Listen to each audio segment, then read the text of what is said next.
अस्सलाम वालेकुम दोस्तों, कैसे हैं आप? आई डू होप आप अच्छे होंगे। बहुत से हमारे इंडियन जो बहन भाई हैं, जब वो मैसेज करते हैं वो कहते हैं जी आप हमेशा सिर्फ अस्सलाम वालेकुम कहते हैं, आपको नमस्कार, सत श्री अकाल और पंजाबी में जी आई नो बी कहना चाहिए।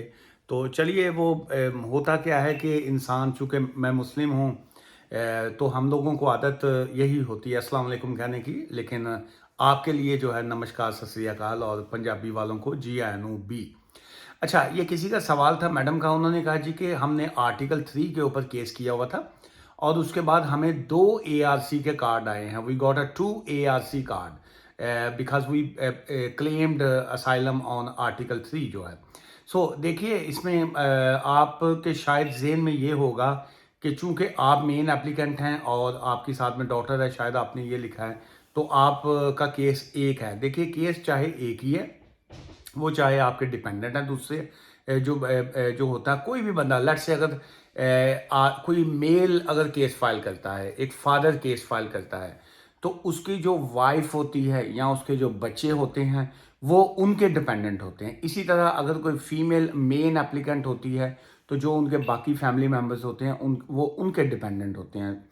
लेकिन केस चाहे एक हो, डिपेंडेंट चाहे जितने भी हों, लेकिन केस फाइल करने के बाद उनको जो सभी लोगों का रेफरेंस नंबर चाहे एक होगा, सीआईडी नंबर जिसको कहते हैं, केस रेफरेंस नंबर होता है, वो एक होता है, लेकिन एआरसी कार्ड जो होते हैं, जिसको एप्लीकेशन रजिस्ट्रेशन कार्ड कहा जाता है, वो हर एक का सेपरेट ही आता है। इसमें आपको वरी करने की बात नहीं है, ना ही कुछ ऐसा है कि जी कि वो सेपरेट है सबका। एआरसी कार्ड सेपरेट होगा, but they will decide van ever they will decide case, जब भी वो केस को डिसाइड करेंगे सभी का सेम टाइम ही केस का फैसला आएगा जी। अच्छा जी, ये एक बड़ा ज़बरदस्त और इंटरेस्टिंग सवाल है। आई रियली लाइक, मुझे वो बड़े ज़बरदस्त लोग लगते हैं जो बड़ा इंटेलेक्चुअल सवाल पूछते हैं। उनके सवाल का मकसद ये होता है कि वो अवेयरनेस लेना चाह रहे होते हैं और मुझे भी बड़ा अच्छा लगता है जिस वक्त कोई इंफॉर्मेशन शेयर करना, कोई नॉलेज की बात जो है वो आप तक पहुंचाना। अदरवाइज़ जो है वो आप, बहुत से लोग जो हमारे ये यूट्यूब के सब्सक्राइबर हैं, वो उनका मकसद ये होता है, वो टू दी पॉइंट वो अपना सवाल पूछेंगे और उसके बाद वो गायब हो जाते हैं। उनका ना तो कोई यूट्यूब चैनल से कोई मकसद होता है और ना ही कोई उनको बाकी वीडियो से इंटरेस्ट होता है। वो सिर्फ अपना टू दी पॉइंट सवाल पूछेंगे और गायब हो जाएंगे। लेकिन बहुत से लोग हमारे ऐसे हैं, मुझे बहुत से लोगों के मैसेज आते हैं जो सिर्फ वीडियो को इसलिए देखते हैं, कहते हैं जी बड़ी इंटरेस्टिंग वीडियो होती है आपकी। बहुत से लोग जो हैं वो नॉलेज के लिए देखते हैं, कहते हैं जी आप से बहुत हमें नॉलेज मिलता है एंड बहुत शुक्रिया आपका। मैं आपका जितना भी शुक्रिया अदा करूँ वो कम है। अच्छा, ये सवाल था भाई साहब का, उन्होंने कहा जी कि क्या ये जो स्किल्ड वर्कर वीज़ा है, मैं वैसे इसके ऊपर ना किसी दिन बहुत तफसील से वीडियो करूंगा क्योंकि ये टॉपिक बहुत इंटरेस्टिंग है। लेकिन सवाल उनका ये है जो मैं अभी दूसरी जैसे पढ़ रहा हूँ। उन्होंने कहा जी कि क्या ये जो स्किल्ड वर्कर वीज़ा है उसके ऊपर है ऑब्टेनिंग का क्रिमिनल रिकॉर्ड जिसको कहते हैं, जिसको OCR बाज़ का हम लोग लिख देते हैं लोग। उसका मतलब ये होता है कि ऑब्टेनिंग का criminal record certificate for a skilled worker visa, क्या ये लाजमी होता है?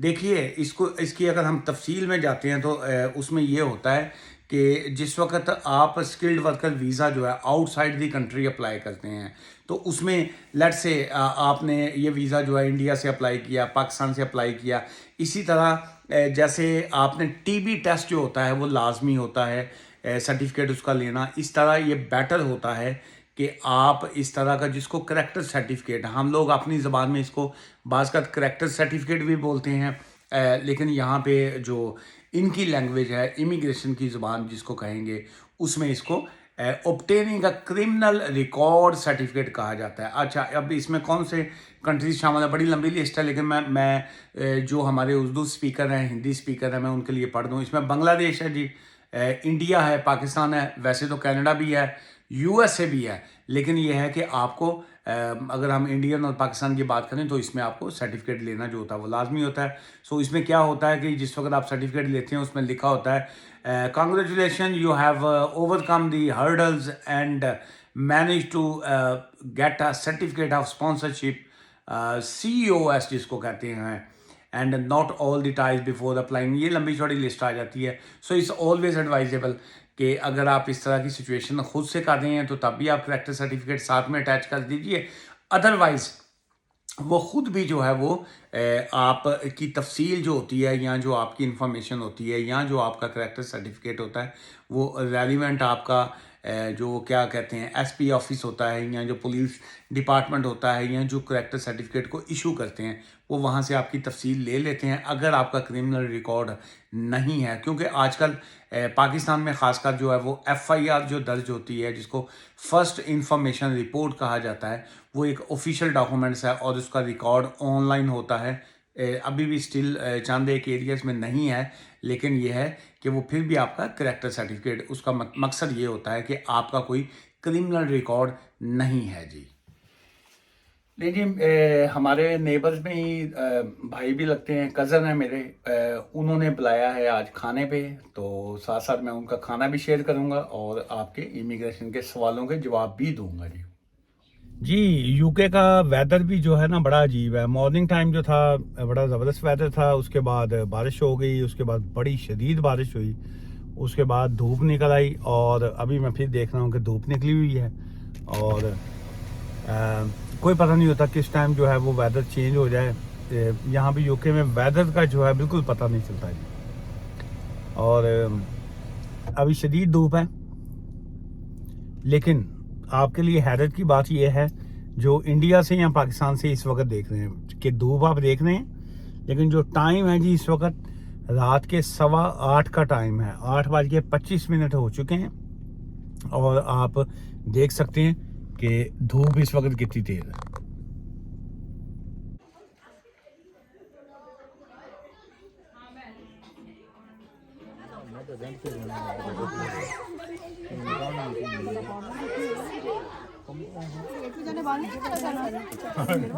खाना खाने थोड़ी जाना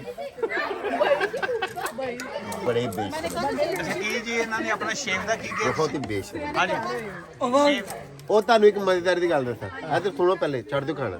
ਅੱਛਾ ਕਹਿੰਦੇ ਮੈਂ ਸ਼ੇਵ ਕਰਾਉਣ ਗਿਆ ਤੇ ਉਹ ਜਿਹੜਾ ਸੀ ਨਾ ਦਰਦੀ ਉਹ ਕਹਿੰਦਾ ਸੁਣ ਤੇ ਲਓ ਨਾ, ਦਰਦੀ ਨਹੀਂ ਚੁੱਪ ਕਰੋ, दर्जी ਕਹਿੰਦਾ ਮੈਂ ਸ਼ੇਵ ਕਰਾਉਣ ਗਿਆ ਤੇ ਦਰਦੀ ਜਿਹੜਾ ਸੀ ਨਾ ਉਹ ਕਹਿੰਦਾ ਮੈਂ ਛੇਤੀ ਜਾਣਾ ਤੇ ਕਹਿੰਦੇ ਮੈਂ ਦਰਦੀ ਨੂੰ ਕਿਹਾ ਮੈਂ ਸ਼ੇਵ ਕਰਾਣੀ ਹੈ। ਅੱਛਾ ਤੇ ਦਰਦੀ ਕਹਿੰਦਾ ਬੈ, ਉਹਨੇ ਫਿਰ ਸ਼ਟਰ ਥੱਲੇ ਕੀਤਾ, ਫਿਰ ਇਹਨਾਂ ਦੀ ਸ਼ੇਵ ਆਰਾਮ ਨਾਲ ਕੀਤੀ ਤੇ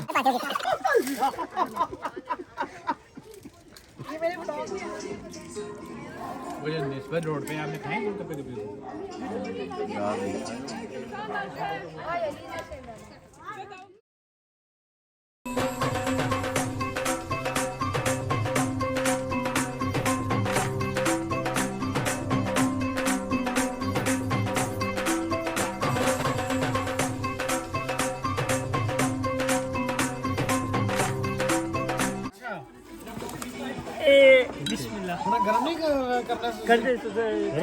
ਗਰਮ ਕਰਾ ਕੇ ਲਿਆ ਉਹਨੂੰ ਕਹਿੰਦਾ ਤਿੰਨ ਚਾਰ ਨਾ ਪਾ ਨਹੀਂ ਨਹੀਂ ਇਹ ਡੱਬਾ ਹੀ ਉਹਨੂੰ ਡੱਬਾ ਨਹੀਂ ਹੋ तीन चार पा लो ना, तीन चार ਕਹਿੰਦੇ ਖਰਾਬ ਹੋ ਜਾਣਾ ਤੇ ਅਗਰ ਕਿਸੇ ਨੂੰ नहीं नहीं वो अच्छा जी, अगली बारी भाई ने की क्या है? उन्होंने हमने उनसे कहा कि आपने 2 आइटमें करनी है, एक जंगली पुलाव और साथ बारबेक्यू। अच्छा, उसके अलावा कोई ज़रूरत नहीं है, लेकिन अगर बच्चों के लिए पिज़्ज़े पुज़े मंगाने हो और साथ चिप्स हो, चलो वो तो बच्चों के लिए ना, नहीं हमने तो वही करने, तो ड्रिंक तो पीने ही पड़ते हैं बाद में। तो और ना सईद भाई जो है वो रोटी खाना चाहे थे। नहीं सईद भाई वो गोश्त पसंद करते हैं तो उनके लिए गोश्त ठीक है, और ये रोस्ट अच्छा, राइस बिरयानी हाँ बस ये पर होनी 2 आइटम चाहिए। लेके हमने नहीं आनी, अरेंज वही कर रहे हैं। इधर है कर वही रहे हैं। ਤੁਸੀਂ ਹੈ ਨਹੀਂ ਵਿੱਚ ਜਿਹੜੀਆਂ 2 ਆਈਟਮਾਂ ਹੋ ਗਈਆਂ ਨੇ, 2 ਤੋਂ ਤਾਂ 6 ਹੋ 6 ਕਿਵੇਂ ਹੋ ਗਏ?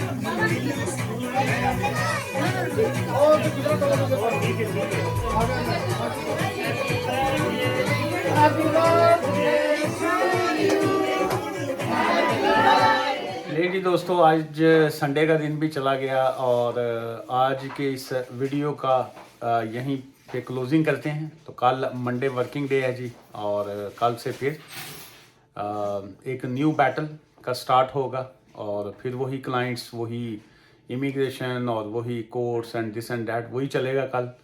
और वीकेंड अच्छा निकल गया। खुश रहिए, हंसते रहिए, मुस्कुराते रहिए और चैनल को देखते रहिएगा और इंशाल्लाह इमिग्रेशन के हवाले से जो भी मेरे लायक कोई भी खिदमत हो मैं हाजिर हूँ जी। दुआ में याद रखिएगा। Take care, bye for now.